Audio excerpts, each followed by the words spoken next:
Like many individuals oriented towards entrepreneurship, Tommy Shelby, OBE. probably holds freedom as one of his highest held ideals. Now this could be freedom from the demands of society, its norms, expectations and rules. Essentially, he aspires to be the kind of man who, in his own words, has no limitations. I have no limitations. However, Shelby does have his limitations, though for the most part they are internal. Shelby shows clear signs of post-traumatic stress syndrome owing to the experience of war, though perhaps the most insidious battle he faces is the one in his own mind, between his higher self and the clutches of internal psychic forces and the influence they have on this extreme example of what a working man can achieve. In season 1 of Peaky Blinders, Thomas Shelby asks Grace to compromise her integrity to help him seal a business deal. When she refuses, he informs her, Everyone's a whore, Grace. We're just so different parts of ourselves. probably largely self-reflective of Tommy's general worldview, influenced from his experience in World War I, the Great War. No one came back. A deeply regrettable and horrific conflict which arguably was counter to Whig theory. A theory that describes history as the belief that human civilization is on a path to ever greater freedom and prosperity, and that the next century is virtually guaranteed to be more prosperous than this one. World War I was a conflict that cost the lives of millions, largely due to continued escalation in battle due to neither side wanting to seek resolution for fear of the perception of a global loss of perceived power. As the show portrays, this terrible war was particularly demoralizing to the working classes, who became increasingly untrusting of military strategy. Contempt for military leadership ran rampant among the lower ranks and indeed led to flagging enthusiasm for the perceived causes of war in the first place. A tone and class divide perfectly captured by classic British comedy Blackadder. If you should falter, remember that Captain Darling and I are behind you. About 35 miles behind. To counter growing dissent in the ranks, threats of court-martial were ever present. The result was a widespread cynicism and disillusionment with ancient beliefs and institutions. In place of old allegiances to faith and the fatherland, many ordinary people turned to fascism and communism as the cure-all for society's ills. Shelby, a decorated war hero, is known to have thrown his medals in the cut on his return home, though medals were not all Thomas returned home with, as he wrestled PTSD throughout season 1 with regular flashbacks to his claustrophobic role as a clay kicker in the Battle of Verdun. Cillian Murphy himself explains Thomas's state of mind after the war. He lost all faith. Religion is just a joke. You know, authority was just a joke. You know, the establishment is a joke. As to what Shelby may be alluding to in his response to Grace, perhaps it's a reference to how he feels about himself. That he sold his body, or to a degree his soul, in the war. Perhaps that his relentless and at times ruthless pursuit of success and power has come and is coming at the cost of his integrity. Thomas Shelby as a murdering, cutthroat, mongrel gangster. And yet, the tunnels were dug beneath our feet to silence the guns pointed at our heads. Now, whilst he knows that Grace is not actually a prostitute, we also know that Tommy Shelby isn't judgmental of marginalised parts of society. After all, he's known to soothe a broken heart with ladies of the night, particularly Lizzie Stark, whom he tests on her own more literal struggle with prostitution.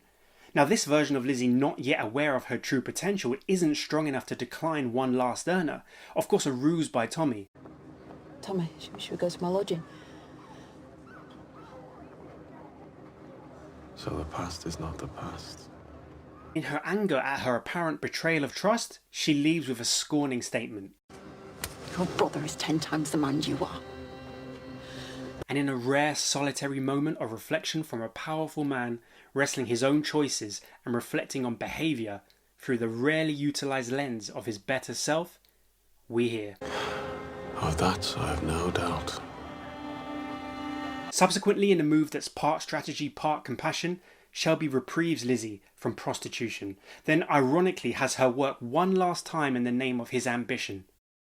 It's somewhat twisted irony that sees the ambitions of Shelby betray the good deed of freeing Lizzie, in order to return and serve the cause, and like many of us delude ourselves with our own rationalizations that this act, this regression, will merely be One last time. One last time.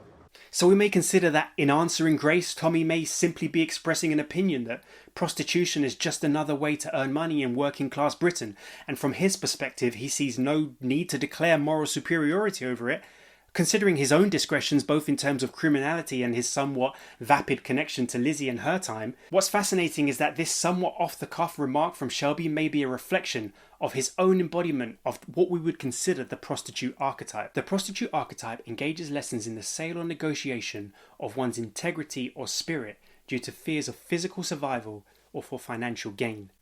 It activates the aspects of the unconscious that are related to seduction and control, whereby you are as capable of buying a controlling interest in another person as you are of selling your own power.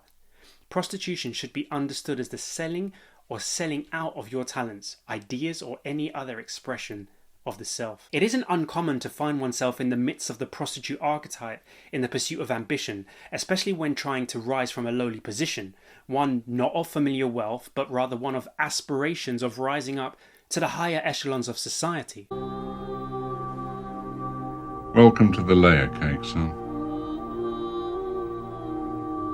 The prostitute archetype can present through your behaviours, either by way of compromising your integrity, making choices for quick gain at the risk of long-term reputation and standing, or this archetype may also compel you to take action, accept positions or behaviour that are demeaning to your self-esteem, to trade sovereignty, dignity or agency for outward signals of success. The corporate worker forced to ask permission to eat or even go to the bathroom to keep the job at the impressive company. The man who loses himself in the pursuit of his partner's approval. The politically or ideologically minded, compelled to toe the party line in the face of obvious corruption, incompetence or tyranny. Though perhaps the most insidious expression of the prostitute archetype is experienced when you find yourself in moments of deep reflection, making decisions that run counter to what you know is best for you. Decisions made in the name of work ethic, pursuit of success or responsibility, at the cost of your health, ability to answer your true calling, and individuation. This may take the form of accepting work you know will prevent you working on creative projects, justifying grueling work hours, early starts and burning the midnight oil, and all the while knowing it to be at the cost of your health and self-progression. Identifying the prostitute archetype is half the battle of freeing yourself from its influence. Just as Shelby realised that he was in its grip, he had plans to transcend it. Some may find it possible to free themselves only from a certain height of affluence, affording the financial cushion and opportunity pipeline. Others may denounce their previous decision-making, seek a more internally validated pursuit of self-actualization and personal ascendance. The difference may come down to priorities, goals, and the extent to which one is consciously repeating or healing familial patterns, either as a correction or overcompensation. If you find yourself today making decisions influenced by this archetype, do not fret. Simply assess your situation, your tolerances, skill sets and critical thinking ability. Your threshold for continued embodiment will be of your own personal estimation. Just make sure that your tolerances serve a long-term vision of the life that you've envisioned for yourself, not one given to you by family, peers, a relationship or society at large. In the end, you have to leave yourself to understand the value of yourself. You have to lose stuff before you realise that all the stuff that you're losing is ephemeral and transitory. It's not yours.